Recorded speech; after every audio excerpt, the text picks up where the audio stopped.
Setelah kita mengerti soal 666 dan antikristus dengan benar, mari kita melihat soal vaksin yang beberapa kelompok Kristen hubungkan dengan antikristus dan 666.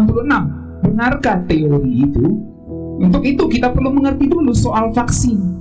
Jangan kemudian kita nggak ngerti vaksin, kita nggak mengerti antikristus, lalu kita main-main hubung-hubungkan saja. Kamu nggak ngerti vaksinnya gimana, kamu nggak ngerti antikristusnya gimana, lalu kamu hubung-hubungin aja. Kalau mau disuruh jelasin gimana itu vaksin, pembuatannya gimana, kamu sendiri nggak ngerti. Gimana itu antikristus di kitab Wahyu 13, coba jelaskan eksegesis, kamu sendiri nggak ngerti. Terus kamu mau hubung-hubungin itu antikristus, kan jadi nggak fair. Oke, saya ucapkan shalom, selamat pagi, damai sejahtera untuk kita semua. Pagi hari ini saya akan menyampaikan sesuatu yang sangat penting berkaitan dengan isu di kalangan beberapa orang Kristen atau sekelompok orang Kristen yang ada saat ini. Jadi khotbah pada pagi hari ini saya beri tema vaksin 666 antikristus. Maksudnya apakah vaksin itu ada hubungannya dengan 666 antikristus di Alkitab? Nanti pada akhirnya akan timbul pertanyaan, kita ikuti vaksin atau tidak? Oke, mari kita melihat terlebih dahulu pembahasannya. Jemaat yang dikasihi Tuhan dan semua pendengar di mana saja berada, ada banyak cara dan sudut pandang pengajar Alkitab menjelaskan 666 di Wahyu 13. Menurut saya, sudut pandang yang terbaik adalah pembahasan yang berangkat dari pemahaman pada tiga binatang yang merupakan tiruan Tritunggal. Jadi sekali lagi saya tegaskan, kalau kita mendengar penjelasan soal 666 atau 666 di dalam Wahyu 13, ada banyak sekali hamba Tuhan yang menjelaskan dari berbagai sudut pandang. Nah, yang saya pahami, ya karena saya menjelaskan dari sudut pandang ini, maka yang saya pahami, bisa jadi orang lain beda pahami, tapi yang saya pahami, sudut pandang terbaik atau perspektif yang paling tepat untuk membahas ini harus berangkat dari pemahaman pada tiga binatang yang merupakan tiruan Tritunggal. Itu sebabnya untuk mengerti arti 666, kita mesti mengerti konteks Wahyu 13. Artinya kita mesti ngerti apa yang dibicarain di Wahyu 12 sampai Wahyu 13 pada konteks dekatnya. Dan tentu kita mesti mengerti konteks penerima surat, konteks yang lebih lebar, konteks penerima surat saat itu, di mana isi kitab Wahyu pasti relevan dengan mereka. Jadi ketika mereka membaca 666, mereka mengerti bahwa itulah yang mereka sedang alami saat itu, yang ditulis dalam bentuk simbol. Dan tentu ini menjadi relevan untuk semua jemaat Tuhan di sepanjang zaman. Karena kita percaya kitab Wahyu bukan hanya untuk 7 jemaat, tapi untuk semua jemaat di sepanjang zaman. Oleh sebab itulah penerapan arti antikristus atau 666 itu nanti harus diambil prinsipnya. Karena itu relevan untuk jemaat saat itu dan relevan untuk kita, maka prinsip yang ada di zaman itu juga harus bisa kita tarik kepada zaman kita. Jadi prinsipnya yang diambil, figurnya, tokohnya bisa beda. Kalau dulu Kekaisaran Romawi, kalau sekarang belum tentu Kekaisaran Romawi, dan saya kira tidak, karena Kekaisaran Romawi sudah tidak ada. Tetapi prinsip dari antikristus di situ, lambang 66 itu apa? Konteksnya apa saat itu, prinsipnya apa, maka kita bisa tarik ke zaman kita. Itu namanya relevansi. Oke, bisa paham saudara ya? Jadi apa yang mereka alami, prinsipnya apa, lalu sekarang kita padukan dengan apa yang kita alami, prinsipnya apa. Jadi prinsipnya adalah bahwa tanda 666 itu melawan Bapa dan Anak, dan juga melawan jemaat saat itu sebagai pengikut Anak Domba, sebagai pengikut Kristus. Dan kemudian kita melihat ada soal perdagangan, kegiatan ekonomi, di mana orang yang tidak punya tanda itu tidak bisa membeli dan menjual. Demikianlah kata Alkitab. Nah, apakah ini kemudian berhubungan dengan microchip yang sedang cukup hangat di beberapa kalangan Kristen? Apalagi ada yang mengatakan microchip itu diselipkan di dalam vaksin berupa nanoteknologi dan lain-lain. Lalu ada enzim luciferase dan lain-lain. Nah, ini menjadi teori konspirasi yang kemudian sayangnya dipercayai oleh beberapa orang Kristen.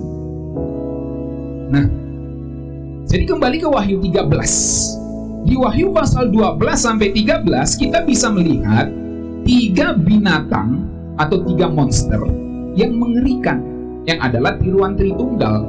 Saudara bisa melihat ada naga yang disebut Satan. Kemudian yang kedua ada binatang yang keluar dari dalam laut yang kemudian kita pahami sebagai antikristus.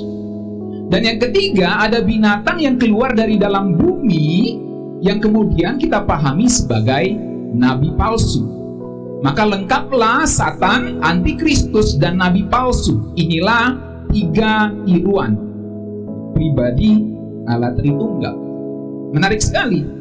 Itu sebabnya saya selalu katakan kepada saudara, kalau kita tidak percaya Allah Tritunggal, pribadi Bapa, Anak, dan Roh Kudus, mohon maaf, kita tidak bisa membahas kitab Wahyu secara proporsional. Sebab kitab Wahyu jelas salah satu intinya adalah menegaskan ada perlawanan kepada sorga, perlawanan kepada orang-orang kudus yang menyembah Bapa, Anak, dan Roh Kudus. Disebut memang menyembah Allah, tetapi menyembah Allah itu berarti menyembah anak domba. Menyembah anak domba itu berarti menyembah Allah dan tentu Roh Kudus. Sebab Yesus sebagai anak domba adalah Tuhan bagi kemuliaan Allah Bapa.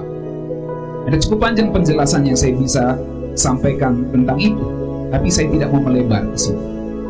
Nah, kembali ke sini, naga sama dengan Satan, binatang yang keluar dari dalam laut itu antikristus, dan binatang yang keluar dari dalam bumi itu nabi palsu.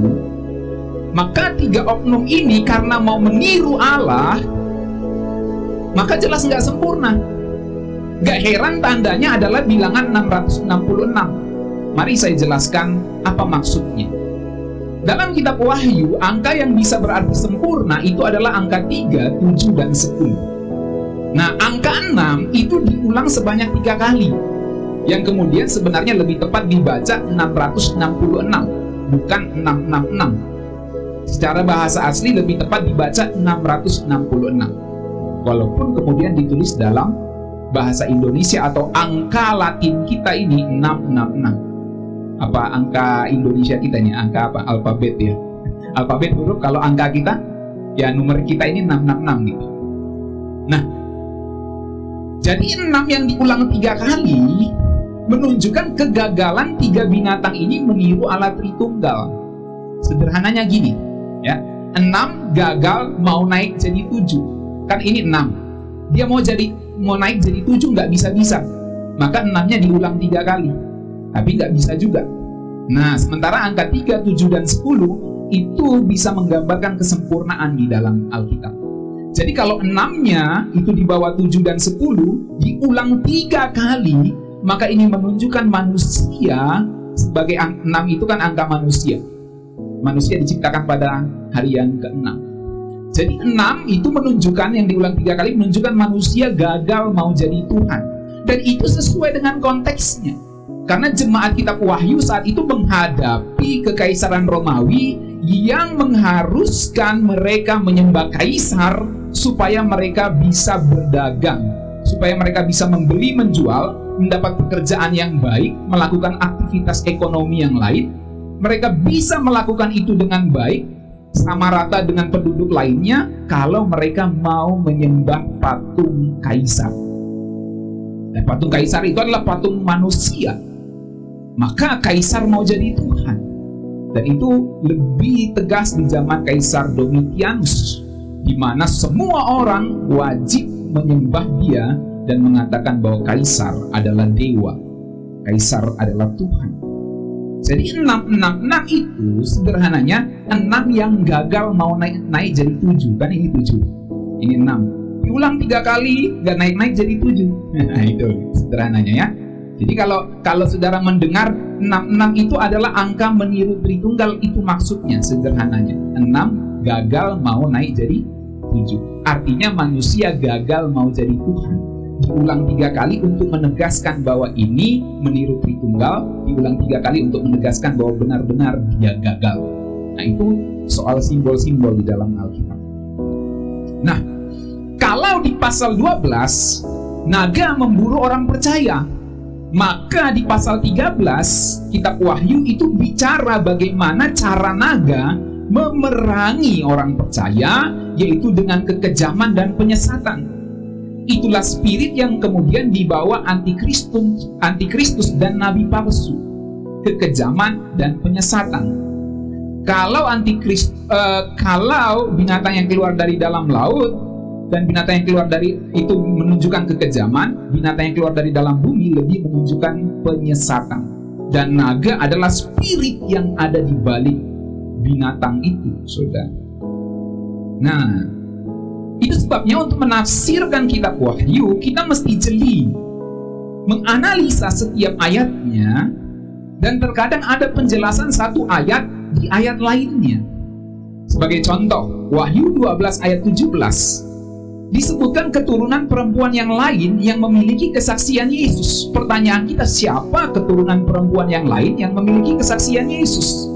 Ternyata itu dijelaskan di pasal selanjutnya, Wahyu 13 ayat 7, bahwa keturunan yang lain itu adalah orang kudus yang diperangi binatang yang keluar dari dalam laut. Itu bisa kita temukan. Coba kita kasih baca ayatnya. Wahyu 12 ayat 17, maka marahlah naga itu kepada perempuan itu, lalu pergi memerangi keturunannya yang lain yang menuruti hukum-hukum Allah dan memiliki kesaksian Yesus. Siapakah itu? Dijelaskan di ayat 7 Wahyu 13. Dan ia diperkenankan untuk berperang melawan orang-orang kudus. Jadi kalau saudara membaca Wahyu 12 dan 13, saudara akan temukan Wahyu 12 itu naga memburu anak dan perempuan, tapi gagal. Kemudian naga memburu orang keturunannya yang lain. Setelah memburu keturunannya yang lain, masuk ke Wahyu 13. Di Wahyu 13 muncul binatang yang keluar dari dalam laut. Dan ternyata dicatat di situ bahwa naga memberikan semua kuasanya, tahtanya kepada binatang yang keluar dari dalam laut. Dan kemudian binatang yang keluar dari dalam laut ini diperkenankan untuk berperang melawan orang-orang kudus. Jadi naga yang awalnya memburu perempuan dan anaknya, tapi kemudian tidak bisa, memburu keturunan perempuan yang lain. Dan kemudian dideskripsikan atau dijelaskan naga yang memburu keturunan perempuan yang lain ini memberikan kuasa kepada binatang yang keluar dari dalam laut di Wahyu 13. Dan ternyata binatang yang keluar dari dalam laut memburu orang-orang kudus, berperang melawan orang kudus dan mengalahkan mereka. Artinya keturunan yang lain, keturunan perempuan yang lain adalah orang-orang kudus. Begitulah cara menafsirkan kitab Wahyu. Saudara bisa paham? Mari kita lihat yang lain. Contoh lainnya, Wahyu 13 ayat 13. Binatang yang keluar dari dalam bumi yang adakan tanda-tanda. Siapakah itu? Di situ belum disebutkan nabi palsu. Tetapi kemudian di Wahyu 19 ayat 20 kita menemukan ternyata binatang yang keluar dari dalam bumi itu disebut sebagai nabi palsu. Jadi binatang yang keluar dari dalam bumi ini pasti berhubungan dengan kekuatan atau sistem kepercayaan, karena ini agama. Berhubungan dengan nabi. Nabi itu berhubungan dengan kepercayaan, agama. Jadi binatang yang keluar dari dalam bumi itu pasti berhubungan dengan kekuatan atau sistem kepercayaan dan agama yang anti Allah Tritunggal. Begitulah cara menafsirkannya.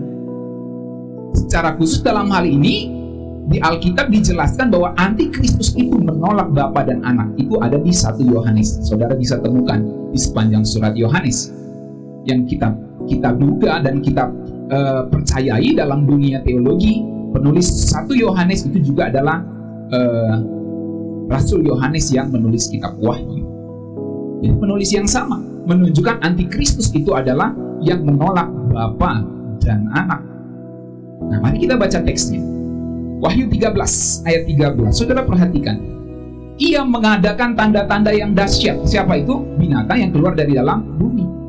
Bahkan ia menurunkan api dari langit ke bumi di depan mata semua orang. Ia menyesatkan mereka yang diam di bumi dengan tanda-tanda yang telah diberikan kepadanya untuk dilakukannya di depan mata binatang itu. Jadi binatang yang keluar dari dalam bumi itu melakukan tanda-tanda di depan mata binatang yang keluar dari dalam laut. Nah, itu maksudnya. Wahyu 13 ayat 13 sampai 14. Nah, siapakah binatang yang keluar dari dalam bumi ini? Dijelaskan di Wahyu 19 ayat 20. Maka tertangkaplah binatang itu dan bersama-sama dengan dia nabi palsu yang telah mengadakan tanda-tanda di depan matanya. Nah, berarti binatang yang keluar dari dalam bumi itu adalah disebut nabi palsu dan selanjutnya. Begitulah cara menafsirkan kitab Wahyu. Next. Deskripsi Wahyu 13 ayat 1 sampai 6 tentang binatang yang keluar dari dalam laut dijelaskan dalam Wahyu 19 ayat 19. Kalau tadi saya menjelaskan binatang yang keluar dari dalam bumi, sekarang saya mau jelaskan binatang yang keluar dari dalam laut. Siapakah dia? Apakah dia? Nah, kalau kita lihat deskripsi Wahyu 13 ayat 1 sampai 6 tentang binatang yang keluar dari dalam laut, itu dijelaskan dalam Wahyu 19 ayat 19. Dalam hal ini binatang itu berkaitan erat dengan raja-raja di bumi dan tentara-tentaranya. Nah, perhatikan ya, binatang yang keluar dari dalam laut itu berkaitan erat atau punya hubungan yang erat dengan raja-raja di bumi dan tentara-tentaranya. Jadi binatang ini pasti berhubungan dengan kekuatan atau sistem politik dan militer yang menentang Allah Tritunggal, secara khusus Bapa dan Anak. Kalau binatang yang keluar dari dalam bumi adalah sistem agama, sistem kepercayaan yang menolak Bapa dan Anak, maka binatang yang keluar dari dalam laut itu sistem politik, sistem militer yang menentang Allah Tritunggal. Dari mana kita tahu itu? Dari deskripsi Wahyu 13 ayat 1 sampai 6 yang kemudian dijelaskan secara ringkas kalau kita teliti di Wahyu 19 ayat 19, bahwa binatang yang keluar dari dalam laut itu berkaitan erat dengan raja-raja di bumi dan tentara-tentaranya. Mari kita lihat perbandingan ayatnya. Perhatikan Wahyu 13. Lalu aku melihat seekor binatang keluar dari dalam laut, bertanduk 10 dan berkepala 7. Di atas tanduk-tanduknya terdapat 10 mahkota, dan pada kepalanya tertulis nama-nama hujat. Kalau saudara belajar kitab Wahyu, saudara seorang yang belajar Alkitab, saudara sudah mengerti kalau sudah bicara tanduk, kepala, bicara binatang, itu pasti bicara kerajaan. Karena itu dijelaskan dalam kitab Daniel. Itu sebabnya sangat penting belajar Alkitab dengan benar, supaya kita bisa menafsir dengan benar. Jadi ketika Alkitab katakan binatang keluar dari dalam laut, bertanduk 10, berkepala 7, di atas tanduknya terdapat 10 mahkota, dan pada kepalanya tertulis nama-nama hujat, ayat 2 dideskripsikan binatang yang keluar itu serupa dengan macan tutul. Yang kulihat itu serupa dengan macan tutul, dan kakinya seperti kaki beruang, dan mulutnya seperti mulut singa. Dan naga itu memberikan kepadanya kekuatannya dan tahtanya dan kekuasaannya yang besar. Jadi ini manifestasi dari naga. Next. Maka tampaklah kepadaku suatu dari kepala-kepalanya itu seperti kena luka, dan selanjutnya saya kira tidak penting saya jelaskan di situ. Dan mereka menyembah naga itu karena ia memberikan kekuasaan kepada binatang itu, dan mereka menyembah binatang itu sambil berkata, siapakah yang sama seperti binatang ini, dan siapakah yang dapat berperang melawan dia. Jadi mau menyamai Tuhan. Di Alkitab itu selalu ada kata begini, di banyak ayat-ayat, beberapa ayat Alkitab di Perjanjian Lama, siapakah yang seperti Tuhan, siapakah yang seperti Yahweh Allah Israel. Nggak ada, tapi ini disebutkan siapakah yang seperti binatang itu. Ini pernyataan menentang Tuhan, menentang Allah Tritunggal, menghujat Allah Yahweh itu. Lalu ayat yang kelima, dan kepada binatang itu diberikan mulut yang penuh kesombongan dan hujat. Kepadanya diberikan juga kuasa untuk melakukannya 42 bulan lamanya. Lalu ia membuka mulutnya untuk menghujat Allah, menghujat namanya dan kemah kediamannya, dan semua mereka yang diam di sorga. Artinya apa? Ini dendam banget dengan sorga. Bisa paham? Yang dendam banget dengan sorga adalah yang pernah dibuang dari sorga. Masuk akal? Jadi dia menghujat sorga, menghujat Allah dan tempat kediaman, yang menghujat semua yang diam di sorga. Kenapa? Karena ini pernah dilempar dari sorga. Begitu kan? Jadi dendam dia, kepahitan. Makanya banyak orang yang sering dilempar dari sebuah organisasi, kepahitan sama organisasi itu kan. Jadi seperti itu, saudara. Karena ini memang yang pernah dilempar dari surga. Spiritnya itu ada. Naga memberikan semua kuasanya, otoritasnya kepada binatang yang keluar dari dalam laut. Nggak heran binatang yang keluar dari dalam laut ini mewarisi spirit naga yang pernah dibuang dari surga. Kepahitanlah dengan surga, makanya dia hujat semua yang ada di surga. Nah, kemudian kita bertanya, siapakah binatang yang keluar dari dalam laut itu? Dijelaskan di Wahyu 19 ayat 19. Kalau kita teliti dan analisa, kita temukan prinsipnya. Dan aku melihat binatang itu dan raja-raja di bumi serta tentara-tentara mereka telah berkumpul untuk melakukan peperangan melawan penunggang kuda itu dan tentaranya.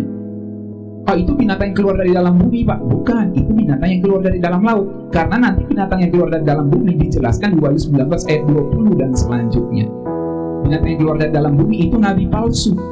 Dan binatang yang keluar dari dalam laut ini adalah binatang itu di sini. Maksudnya binatang yang keluar dari dalam laut dan raja-raja di bumi serta tentara-tentara mereka telah berkumpul untuk melakukan peperangan melawan penunggang kuda itu dan tentaranya, melawan Tuhan Yesus. Jadi prinsipnya apa? Prinsipnya binatang yang keluar dari dalam laut itu adalah sistem atau kekuatan politik dan militer yang melawan Allah Tritunggal. Itu poinnya.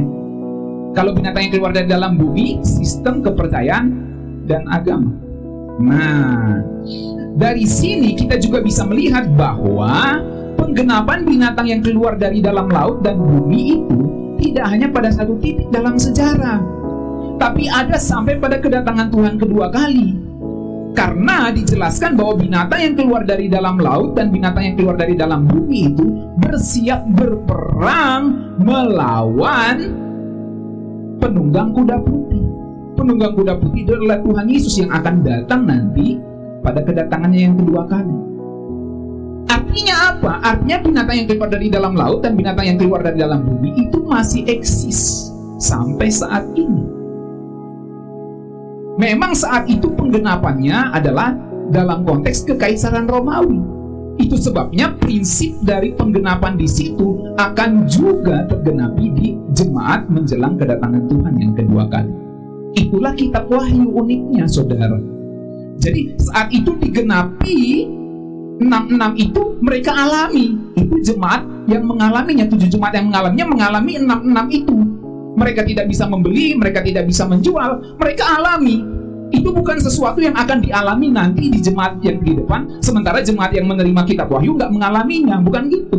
Jemaat kitab Wahyu mengalaminya, dan apa yang ditulis di situ digenapi dalam konteks mereka. Nah, kitab Wahyu bukan hanya untuk 7 jemaat, tapi untuk semua jemaat sepanjang zaman.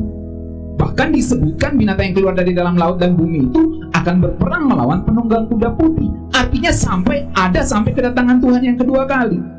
Kalau di konteks jemaat kitab 7 jemaat saat itu tergenapi dalam konteks kekaisaran Romawi, di mana bukan hanya ada kekuatan militer dan politik yang melawan kepercayaan kepada Kristus, tapi juga ada kekuatan agama di mana orang harus menyembah kaisar baru bisa dagang.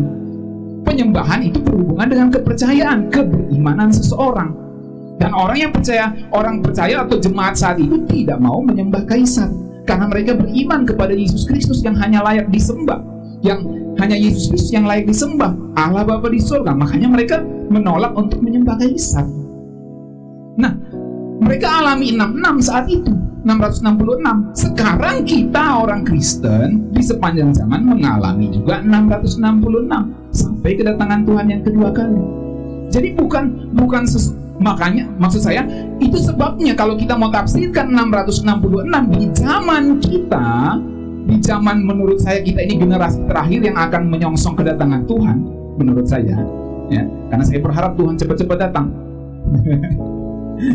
Kalau saudara berharap Tuhan cepat-cepat datang nggak? Kalau saya benar-benar berharap Tuhan cepat datang. Akhiri saja dunia ini, kita dipindah langit baru bumi baru. Sebab itu kerajaan Tuhan yang sebenarnya.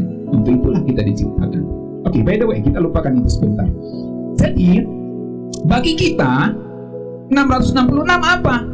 Maka kita mesti mengerti dulu 666 saat itu prinsipnya apa? Prinsipnya berhubungan dengan penyembahan.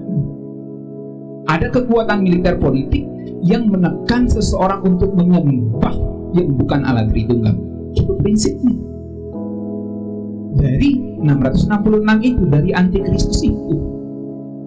Nah, maka kalau kita mengerti bahwa kekuatan antikristus, binatang yang keluar dari dalam laut dan binatang yang keluar dari dalam bumi itu, sistem politik militer, sistem agamanya, sistem kepercayaannya ada sampai pada kedatangan Tuhan yang kedua kali, maka kita nggak bisa tafsirkan 666 di Wahyu 13 hanya pada kekaisaran Roma saat itu.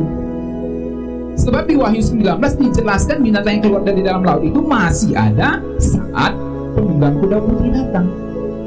Apakah ini mudah untuk saudara? Saya berharap mudah. Jadi poin saya, kita nggak bisa tafsirkan hanya secara preteris bahwa itu terjadi, sudah tergenapi dalam sejarah. Tapi memang juga ada unsur futurisnya, ada unsur idealisnya di situ. Kalau saudara belajar penafsiran kitab Wahyu, ada penggenapan-penggenapan di dalam sejarah. Maka kita nggak bisa tafsirkan itu Nero saja, itu Domitianus saja. Kita nggak bisa tafsirkan itu. Tapi itu ada sepanjang zaman. Nah, saya kasih perspektif lagi.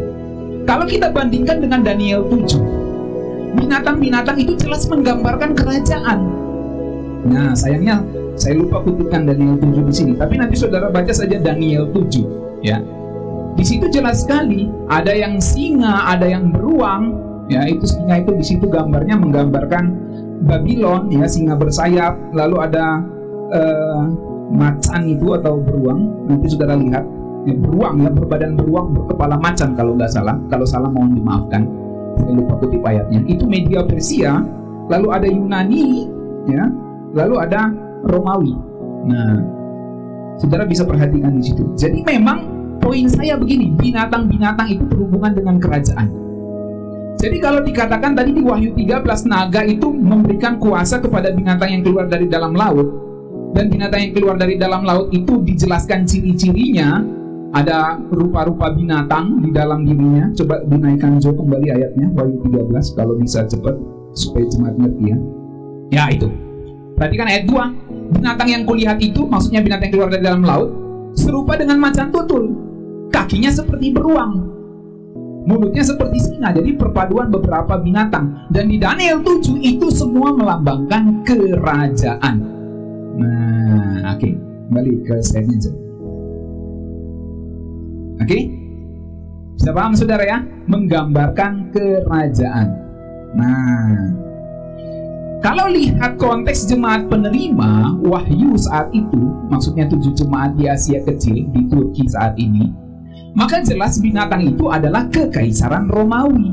Binatang yang keluar dari dalam laut itu kekaisaran Romawi. Ada yang bilang Kaisar Nero atau kekaisaran Romawi di zaman Kaisar Nero, tahun di mana Kaisar Nero itu memerintah tahun 54 sampai 68 Masehi kurang lebih. Biasanya argumentasinya dengan gematria. Misalnya nama Kaisar Neron itu, Nero ditambah N di belakang, itu menjadi 666 kalau ditambahkan. Angka N, E, R, O ditambah N itu jadi 666. Kalau Nero aja 616.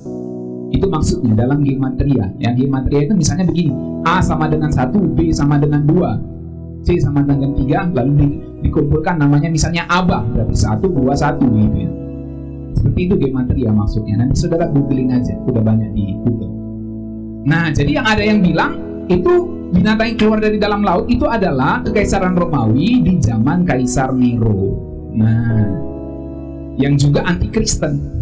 Tapi ada juga penafsiran yang mengatakan binatang yang keluar dari dalam laut itu adalah Kaisar Domitianus atau kekaisaran Romawi di zaman Kaisar Domitianus yang memerintah tahun 81 sampai 96 Masehi.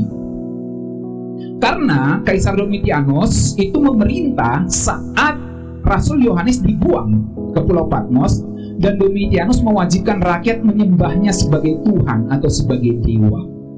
Dan dibuatkan patung Kaisar Domitianus. Dan setiap orang kalau mau kerja bagus, kalau mau membeli, berdagang, melakukan kegiatan ekonomi dan kegiatan sosial dengan baik, mereka harus menjadi masyarakat yang menyembah patung Kaisar itu. Nah, setelah itu mereka akan diberikan semacam sertifikat berupa materai atau yang lain, itu untuk menunjukkan bahwa mereka adalah orang yang sudah menyembah Kaisar. Kalau sudah begitu baru mereka bisa membeli dan menjual. Nah, lalu nabi palsu atau binatang yang keluar dari dalam buminya apa untuk konteks jemaat saat itu? Binatang keluar dari dalam buminya atau nabi palsunya itu berarti adalah pejabat-pejabat yang menggerakkan rakyat yang menyembah kaisar saat itu. Itu maksudnya. Untuk di zaman saat itu. Nah, lalu bagaimana soal tidak bisa membeli dan menjual? Seperti saya terangkan tadi, saat itu di masa Kaisar Domitianus, setelah orang-orang membakar kemenyan di hadapan patung kaisar setiap tahunnya dan berkata kaisar adalah Tuhan, dari mulutnya keluar kaisar adalah Tuhan di depan patung itu, maka mereka akan diberikan semacam sertifikat tanda ketaatan.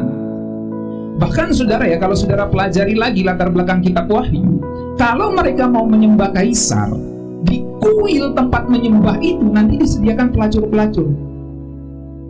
Jadi enak dong, nyembah kaisar tuh enak. Setelah nyembah kaisar kamu bisa pilih banyak pelacur di situ, terserah. Nah, orang Kristen menghadapi tantangan itu, saudara. Mau nyembah Tuhan atau mau nyembah kaisar dan dapat kesenangan duniawi. Sudah dibebas membeli menjual, sudah bebas main pelacur di kuil itu mereka bisa melakukan hubungan itu di kuil itu. Jadi itu memang kuil kenajisan. Gak heran di Alkitab di salah satu 7 jemaat dibilang di situ tahta iblis. Salah satunya begitu, saudara ya.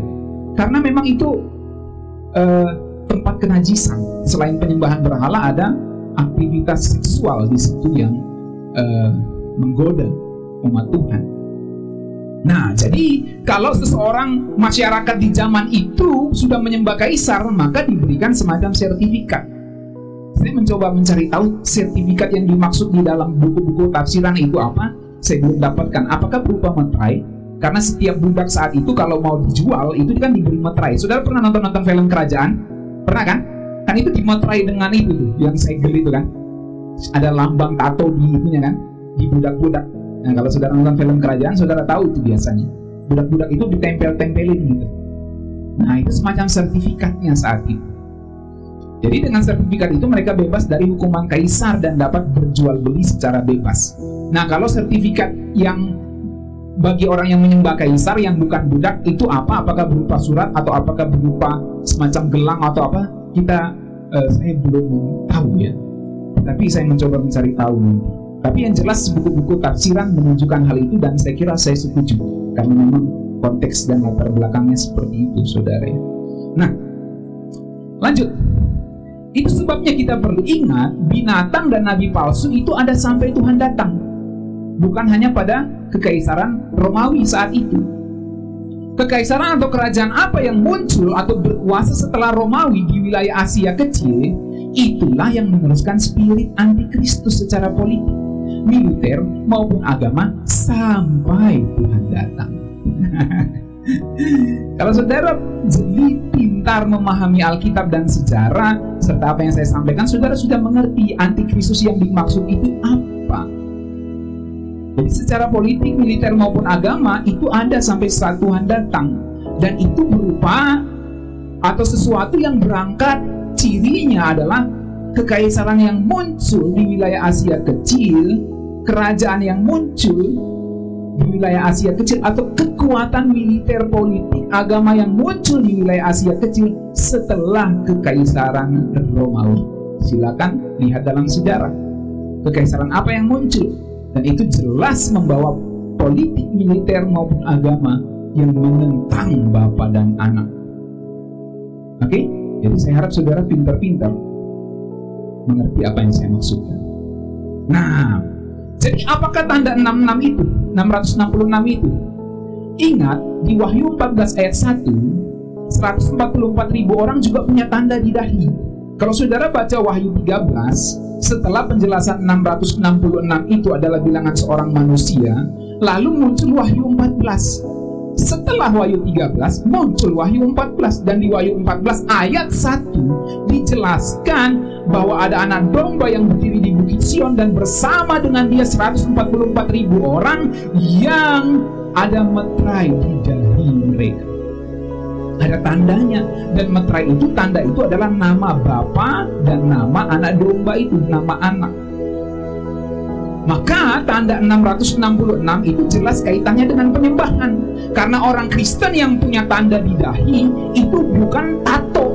Saudara, orang Kristen semua ini kan yang dengar saya ini, atau ada orang non Kristen mungkin yang dengar di YouTube nanti. Nah, saudara cek di dahi saudara, ada nggak tanda itu tato? Nggak ada kan? Jadi maksudnya tanda meterai di dahi untuk orang percaya itu apa? Nama Bapa dan Anak itu apa? Penyembahan kepada Bapa dan Anak. Saudara adalah orang-orang yang percaya kepada Bapa dan Anak, dan tindakan-tindakan hidup saudara adalah tindakan-tindakan untuk menyembah Bapa dan Anak, menyembah Allah Tritunggal.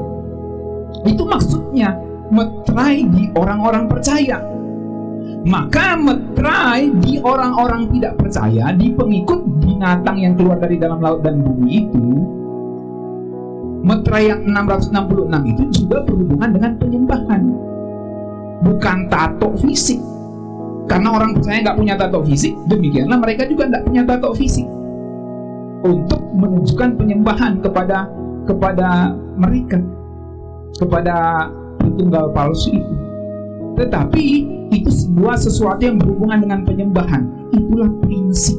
Makanya dari awal saya bilang menafsirkan kitab Wahyu, ingat, jemaat mula-mula sudah mengalaminya. Itu bukan sesuatu yang diperuntukkan untuk jemaat di depan sana, tapi ini juga sesuatu yang diperuntukkan untuk jemaat saat itu. Mereka sudah alami 666 itu.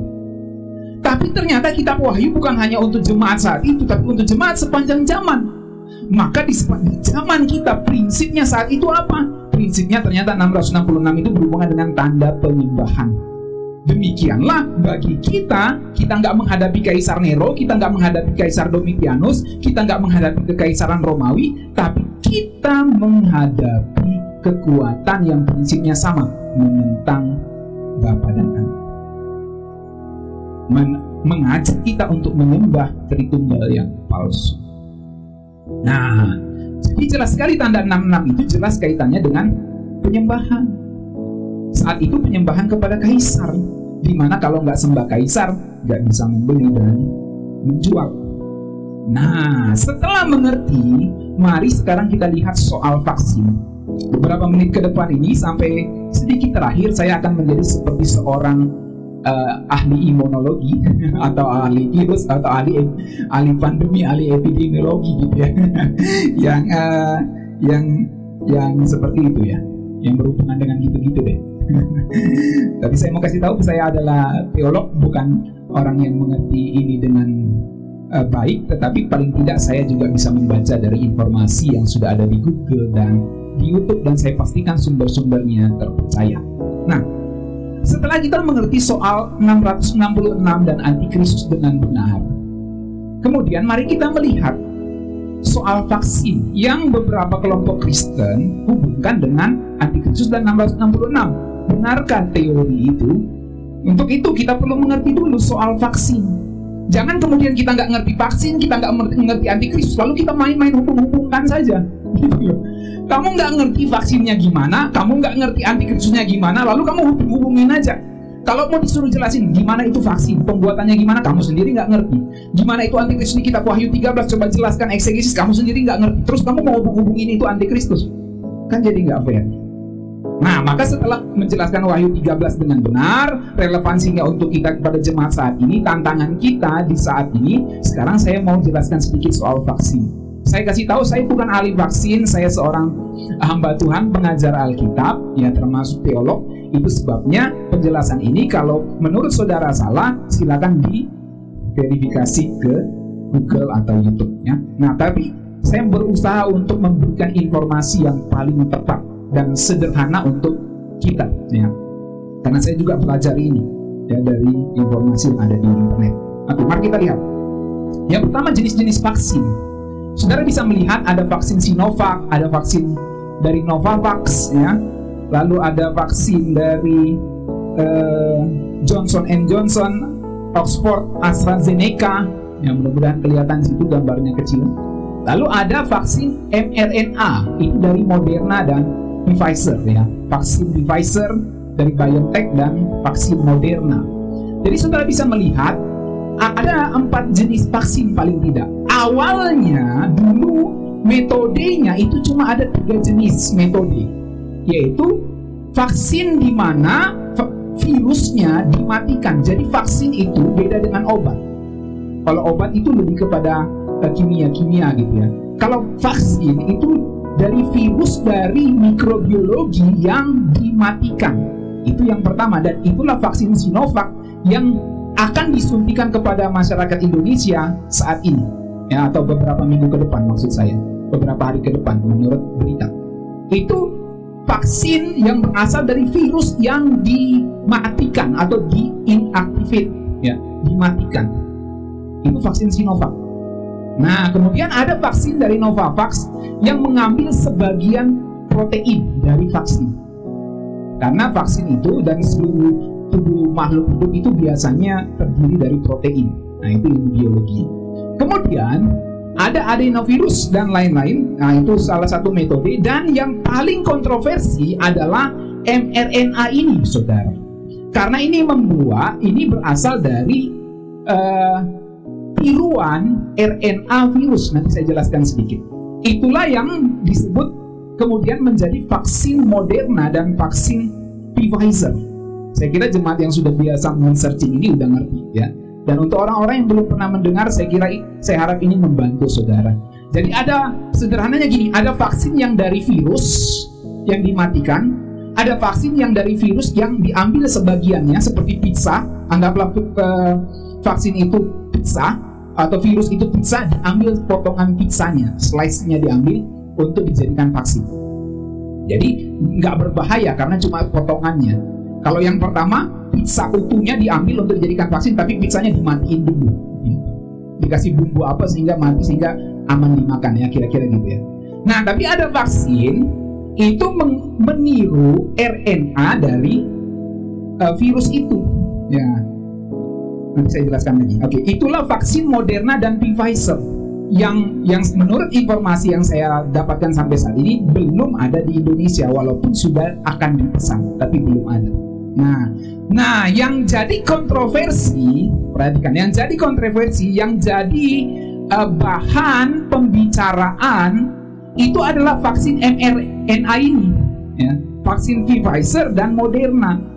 Vaksin itulah yang kemudian diisukan ada microchipnya. Jadi nggak semua vaksin itu diisukan ada microchip oleh orang-orang yang membuat teori konspirasi itu. Itu yang pertama saudara perlu mengerti ya. Jadi vaksin yang dianggap atau dicurigai mengandung microchip, perhatikan ya, dianggap atau dicurigai. Saya nggak bilang itu mengandung microchip, saya bilang ini dicurigai oleh orang-orang yang percaya teori konspirasi itu. Vaksin yang dianggap mengandung microchip itu adalah vaksin dengan metode mRNA itu. Dalam hal ini vaksin Moderna dan vaksin Pfizer dari Amerika, bukan yang dari Cina, Sinovac. Di sisi lain banyak juga yang nggak ngerti, lalu sama ratakan curigai semua vaksin yang ada itu adalah ada microchipnya. Jadi vaksin Sinovac itu ada microchipnya, vaksin yang lain itu ada microchipnya. Padahal yang diomongkan di teori konspirasi itu hanyalah vaksin yang Pfizer dan Moderna. Karena ini dari protein sintetis, dari bahan yang dibuat secara khusus, bukan dari virusnya, tapi meniru RNA virusnya. Nah, oke, saya jelaskan lagi dulu. Saudara perlu mengerti ya, dalam dunia pervirusan, sekali lagi saya bukan ahli, tapi saya membaca dan saya mau saudara mengerti, karena saya sudah jelaskan Wahyu 13, saya jelaskan sekarang soal vaksinnya dari literatur yang ada di internet. Ada dua jenis virus yang menyerang manusia, virus DNA dan virus RNA. Nah, jadi kalau saudara belajar biologi, ada namanya DNA, ada namanya RNA. Nah, virus itu paling tidak ada dua genomnya, genom DNA, genom RNA. Virus berjenis DNA, virus berjenis RNA. Virus DNA itu berasal dari manusia, virus RNA itu berasal dari binatang. Jadi virus DNA berasal dari manusia, sehingga kalau para ahli virus itu meneliti, oh ini virus, ini genomnya DNA, berarti ini virus berasal dari manusia, menular dari manusia ke manusia lain. Kalau dia genomnya RNA, maka diketahuilah ini pasti dari binatang. Itu maksudnya di sini. Jadi virus dengan genom RNA itu berasal dari binatang. Nah, coronavirus itu adalah jenis virus RNA. bukan jenis virus DNA. Untuk shortcut, maka ketika itu disuntikan pun tidak akan mengubah DNA manusia. Nah, itu shortcutnya begitu, kira-kira ya. Kemudian, kita perlu mengerti sebagai orang Kristen ya yang akan menanggapi soal virus ini, virus itu nggak bisa menggandakan dirinya sendiri. Nah, itu ilmu biologi dasar saya kira ya.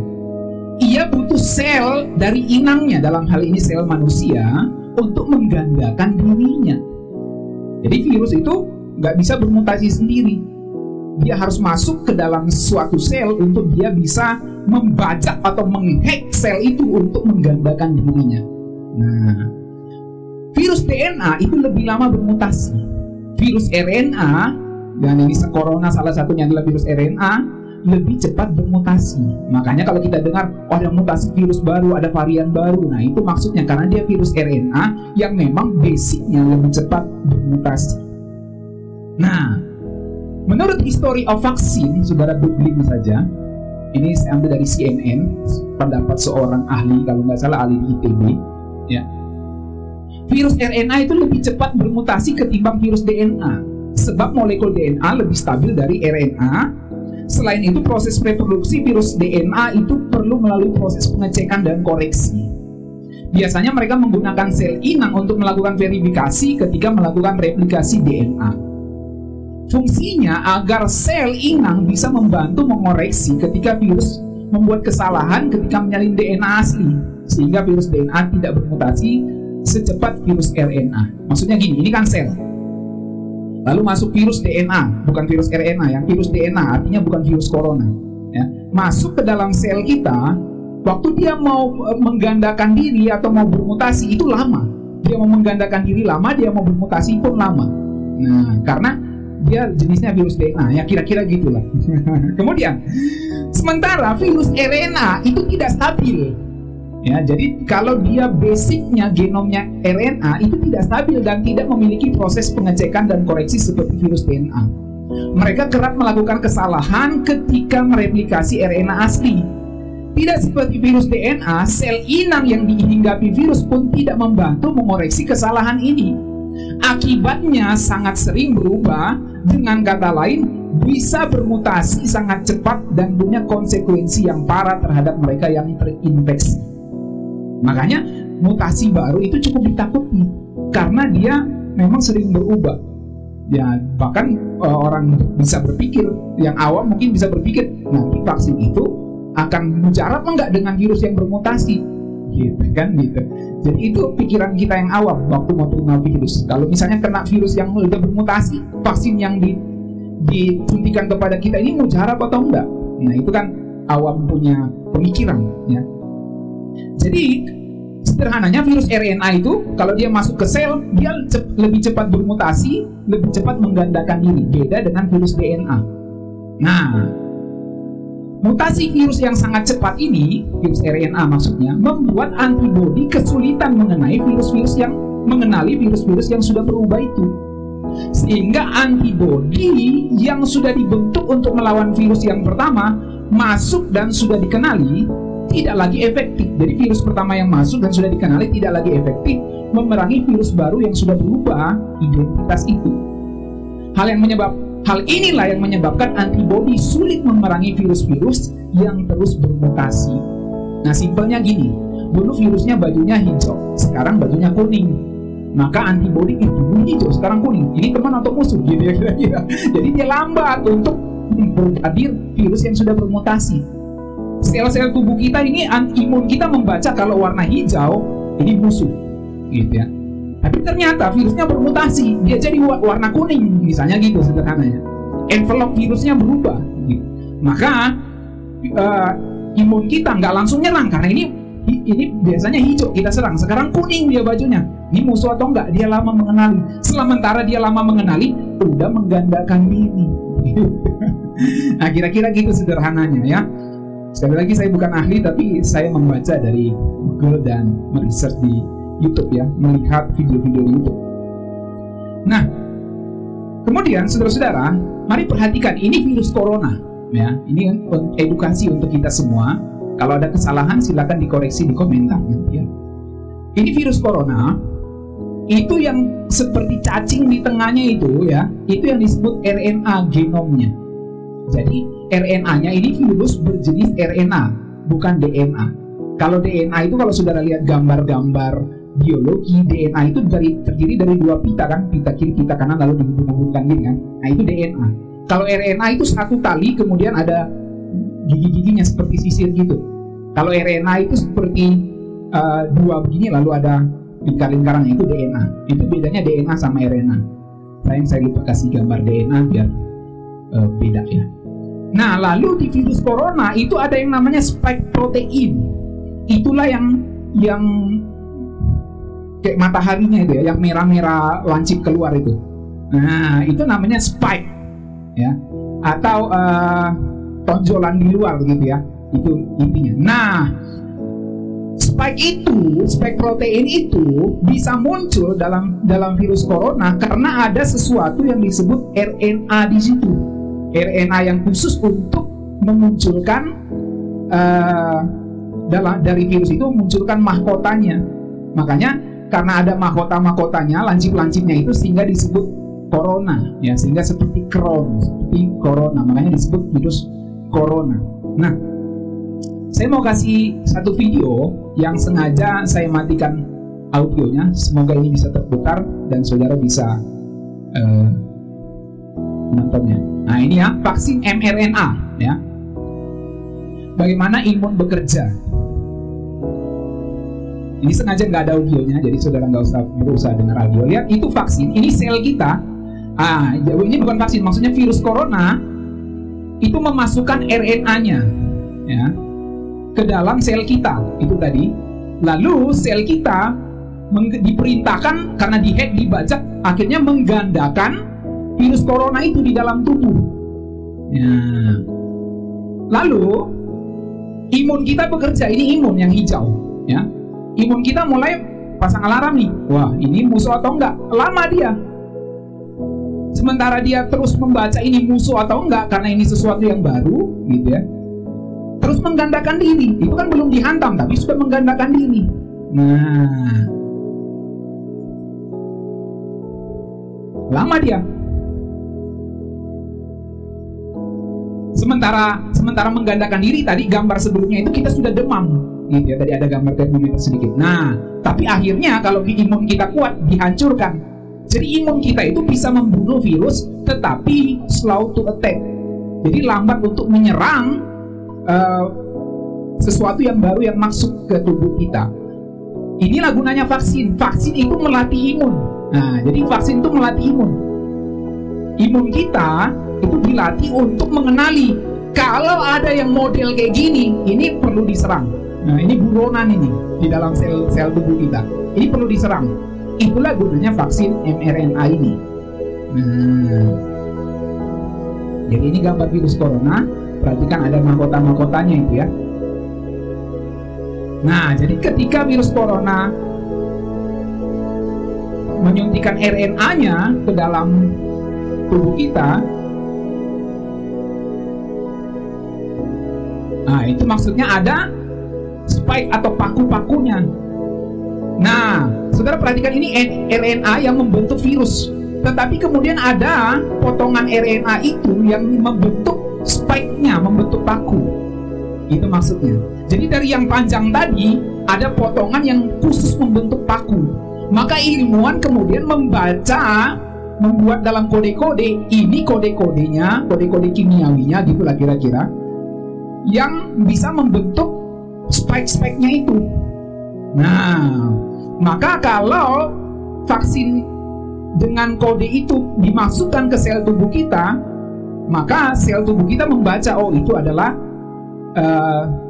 semacam benda asing, maka sel imun kita bisa menyerang langsung paku-paku itu. Nah, jadi kalau ada sesuatu yang ada paku-pakunya, yang ada duri-durinya, itu pasti wanted, itu pasti musuh, itu pasti buronan yang harus dimusnahkan. Nah, itu maksudnya virus RNA itu, saudara ya. Jadi ini di sel yang memproduksi imun kita.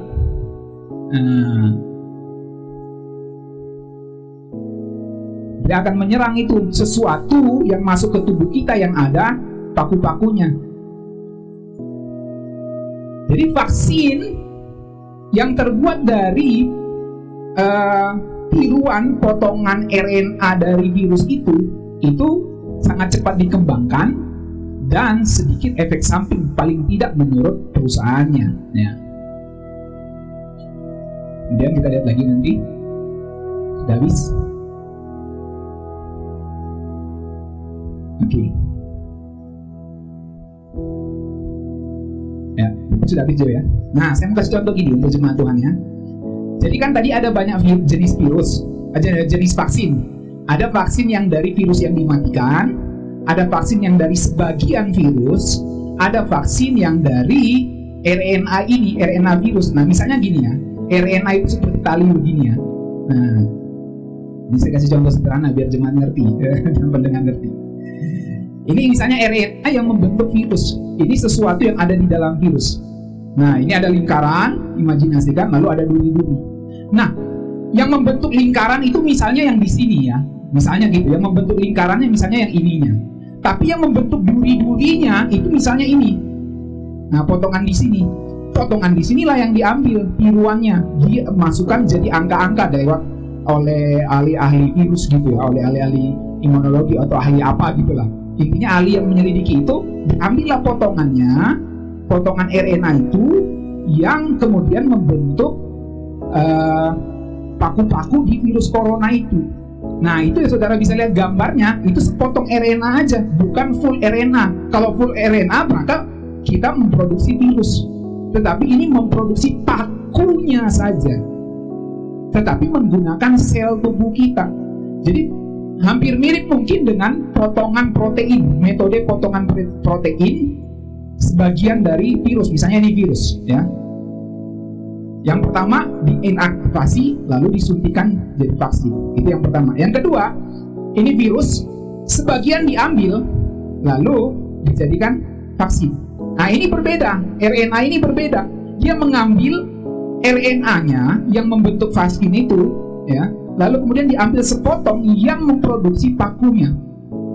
Maka yang memproduksi RNA yang memproduksi pakunya inilah yang kemudian dilapisi oleh yang namanya lipid, cairan lemak itu, kemudian dimasukkan menjadi vaksin di dalam tubuh kita. Waktu dia masuk di dalam tubuh, maka dia akan masuk ke sel kita, dan sel kita akhirnya diperintahkan untuk membentuk paku-paku.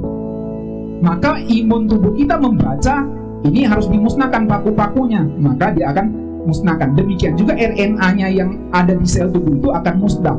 RNA itu pada dasarnya nggak bisa masuk ke DNA. Jadi kalau misalnya ini sel tubuh kita, saudara ya, lalu di tengahnya itu ada nukleus inti sel, ada DNA di dalam inti sel itu. Tetapi RNA itu bisa keluar dari inti sel, tetapi tidak bisa masuk. Maka RNA tiruan itu tidak bisa masuk ke DNA. Maka vaksin RNA itu tidak bisa mengubah DNA seseorang. Itu poinnya yang saya mau sampaikan. Oke, next. Saya berharap nanti jemaat dengar ulang-ulang dan nanti akan mengerti. Nah, saya mau sampaikan gini. mRNA itu ya mudah hancur. mRNA itu N-nya messenger, RNA itu ada kepanjangannya lagi. Ini mudah hancur. Gak heran harus dilapisi lipid nanopartikel, lapisan lemak. Nah, sehingga dia bisa disuntikan menjadi vaksin. Karena dia mudah hancur, maka dilapisi lipid nanopartikel namanya. Kalau bingung, googling aja nanti baca. Gitu ya. Saya bilang saya juga nggak ahli, tapi saya membaca dan mencoba memahami bangunannya. Ya. Jadi itu lapisan lemak, inti sederhananya. Karena mRNA ini juga mudah hancur, gak heran penyimpanan vaksin Pfizer dan Moderna, dalam hal ini Pfizer, itu paling menantang cara menyimpannya, karena harus disimpan pada suhu 70 derajat Celcius minus. Disimpan pada minus suhu 70 derajat Celcius. Es itu, air itu bisa beku di suhu 0 derajat. Jadi ini lebih dingin dari es harusnya. Dari es yang biasa, ya, dari titik bekunya. Maka suhu seperti ini, ya kalau saudara baca di Google, itu sama seperti suhu terendah di Antartika dan jauh lebih dingin dibandingkan dengan mesin pendingin apapun. Itu sebabnya vaksin Pfizer sangat sulit didistribusikan karena dia harus di minus 70 derajat Celcius. Nah, kemudian vaksin Moderna itu ya lebih agak simpel, harus disimpan di minus 20 derajat Celcius. Nah, jadi yang saya mau sampaikan begini, ya, saya bukan orang yang disponsori oleh perusahaan ini, tapi saya mau sampaikan bahwa ini murni sains, ini murni teknologi. Nah, tidak ada antikristus di dalamnya. Ya, oke, next. Kalau vaksin metode biasa, ibaratnya lab harus ternak virus yang dijinakan. Jadi kalau misalnya vaksin biasa itu kan virus dimatikan. Jadi ibaratnya dia harus ternak virus, dia harus mempunyai banyak virus untuk dimatikan supaya dijadikan vaksin. Kalau dia mau ambil sebagian dari virus, maka dia juga harus dalam tanda kutip ternak virus. Itu metode biasa. Nah, kalau metode mRNA ini, ya, virus RNA, vaksin RNA ini, itu metodenya sintetis. Jadi dia mengambil potongan RNA seperti yang saya ilustrasikan tadi, ya, dari RNA pembentuk virus corona itu diambil potongannya. Sudah diambil potongannya, bukan ini yang diperbanyak, ini ditiru, dimodifikasi oleh para ahli, dibuat dari bahan-bahan kimia yang sudah ada. Jadi dia bukan dari potongan virus, dia mengambil tiruan dari RNA ini, ditiru dari bahan-bahan kimia yang sudah ada di alam, dibuat kodenya mirip dengan RNA virus itu. Nah, jadi kalau vaksin mRNA ini hanya sintetis atau buatan dengan bahan kimia yang sudah ada di alam yang mengikuti kode RNA virus itu. Nah, nanopartikel yang membungkus RNA itu nanti, RNA buatan dibungkus oleh nanopartikel itu juga dari alam. Bahannya dari apa? Nah, saudara silakan googling. Saya cuma kasih informasi dasarnya. Bahan untuk buat RNA tiruan itu apa? Ya, tentunya ada asam amino dan lain-lain. Lalu bahan buat untuk nanopartikel itu apa? Nah, itulah yang kita perlu research lagi dari perusahaan itu. Yang pasti itu bahan dari kimia yang sudah ada di alam, dan pasti itu ciptaan Tuhan. Next. Nah, pertanyaannya gini sekarang, setelah kita mengerti bangunan pikir, oh begini vaksin, apakah vaksin mRNA itu mengandung enzim luciferase seperti yang sedang ada di teori konspirasi saat ini? Enzim luciferase itu adalah enzim yang ada di kunang-kunang atau ubur-ubur atau binatang lain yang bisa menyala. Intinya kalau saudara lihat binatang bisa nyala, tatnya atau apa, sorry to say, entah ada bagian belakang yang menyala seperti kunang-kunang, itu pasti binatang itu punya enzim luciferase. Nah, ini pun dinamakan luciferase oleh seorang ahli. Jadi bukan dari neraka itu ada namanya luciferase, bukan. Jadi itu dinamain luciferase karena Lucifer itu bahasa Latin untuk pembawa cahaya. Maka kalaupun ada enzim luciferase di bahan pembuatan RNA tiruan atau di bahan lipid yang membungkusnya supaya bisa dimasukkan ke dalam tubuh, kalaupun ada enzim luciferase, terus masalahnya apa?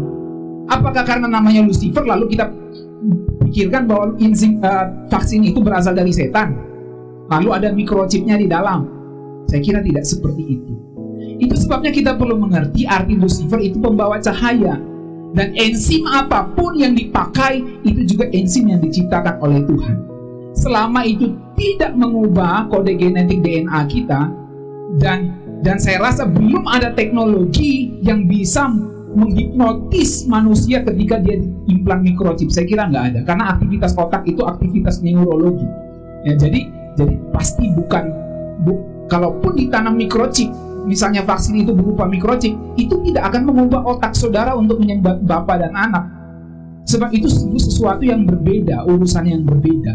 Ya, seperti itu. Kalaupun metodenya ada chip yang diimplan di tubuh. Oke, next.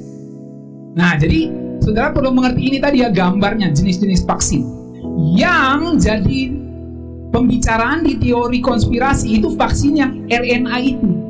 Yang paling ujung itu mRNA, itu vaksin Moderna dan Pfizer. Kalau Sinovac yang sedang akan diberlakukan di Indonesia itu dari virus yang udah dimatikan. Ya, oke. Jadi saudara-saudara, apa yang saya mau sampaikan untuk jemaat Tuhan yang saya layani dan itu semua pendengar? Karena memang ada orang yang sudah bertanya kepada saya di inbox, saudara. Orang yang belum pernah saya ketemu tapi sudah kenal di Facebook sudah cukup lama. Dia bertanya, Pak, menurut Pak pendapat tentang vaksin gimana? Jadi saya jelaskan secara singkat, vaksin itu murni medis, tidak ada soal antikristus di dalamnya. Jadi kalau kita mau keberatan terhadap suatu produk, dalam hal ini vaksin, maka keberatanlah kalau itu mengarah kepada penyembahan yang menyangkal alat tritunggal. Kalau ada sebuah produk yang membuat kita mengarah pada penyembahan yang menyangkali alat tritunggal, pasti kita bisa keberatan. Tapi vaksin, baik Moderna, baik Pfizer, baik vaksin Sinovac, baik vaksin apapun yang mau dipakai di Indonesia, sampai saat ini, paling tidak sampai saat ini, tidak ada yang mengarahkan kepada penyembahan yang anti alat tritunggal. Ini murni medis, ini murni sains, usaha sains yang lebih cepat, lebih praktis untuk memproduksi vaksin yang biasanya jangka panjang jadi jangka pendek. Itulah usaha yang dilakukan oleh para ahli. Nah, jadi saudara-saudara yang dikasihi Tuhan, jemaat yang saya kasihi, kita percaya pemerintah kita melakukan yang terbaik untuk rakyatnya. Sebagai gembala sidang saya mau sampaikan ini, kita percaya pemerintah kita saat ini, presiden kita dan jajaran menterinya, semua yang terlibat itu berusaha melakukan yang terbaik untuk kita rakyat Indonesia. Kita percaya itu. Dan memang sudah ada bukti nyatanya. Jadi kalaupun kita mau sedikit skeptis atau mau meragukan atau mau ragu sedikit terhadap vaksinnya, maka paling tepat kita meragukannya pada soal uji klinis dan kemanjuran. Ya. Jadi saya tidak sedang mengajak saudara untuk meragukan pemerintah. Kita percaya pemerintah mana sih yang mau menyengsarakan rakyatnya kecuali memang pemerintahan itu diktator, tirani. Indonesia kan pemerintahnya bukan tirani, bukan diktator. Presiden kita ini sedang berusaha semaksimal mungkin untuk menyeimbangkan ekonomi dan kesehatan masyarakat Indonesia. Tapi kalaupun memang ada keberatan soal produk vaksin yang didatangkan, maka kita bisa keberatan pada soal uji klinis kemanjuran serta efek samping jangka panjangnya. Jangan keberatan bahwa itu adalah vaksin antikristus. Itu nggak tepat, salah sasaran. Jadi kalau saudara mau keberatan, keberatanlah soal uji klinis kemanjuran dan efek samping jangka panjangnya. Walaupun ada BPOM, ada kehalalannya MUI yang sudah menunjukkan bahwa ini halal dan bisa mungkin diumumkan bahwa ini manjur dan lain-lain, efikasinya itu ya, dan lain-lain. Tapi memang bisa saja orang masih keberatan karena memang biasanya virus itu diproduksi lama tapi sekarang cepat. Kalau dulu kita ke luar negeri naik kapal lama, sekarang bisa cepat naik pesawat. Karena apa? Teknologi semakin canggih. Jadi orang bisa berdebat di soal itu. Jadi kalau toh mau meragukan, ragukanlah dalam soal uji klinis dan efek samping jangka panjang. Jangan meragukan di soal antikristus. Itu nggak nyambung sama sekali. Maka sebagai orang Kristen, kita menjadi orang Kristen yang terdidik dengan benar secara sains dan secara teologi yang paling utama. Ini yang pesan yang saya mau sampaikan kepada jemaat Tuhan maupun kepada setiap orang yang mendengarkan saya. Jadi tidak ada hubungannya dengan antikristus itu vaksin saat ini, paling tidak sejauh ini, baik RNA, apalagi Sinovac dan lain-lain, nggak ada hubungannya dengan antikristus, saudara. Kalau mau keberatan soal efek samping dan jangka panjangnya aja. Jangan kemudian buat dan sebarkan hoaks-hoaks bahwa vaksin itu adalah alat antikristus untuk membuat orang menyembah atau menyangkali Bapa dan Anak. Tidak seperti itu, saudara ya. Jadi kalau saudara tanya sesuai judul khotbah saya tadi, kita ikut divaksin atau tidak, Pak? Saya kembalikan kepada kita masing-masing.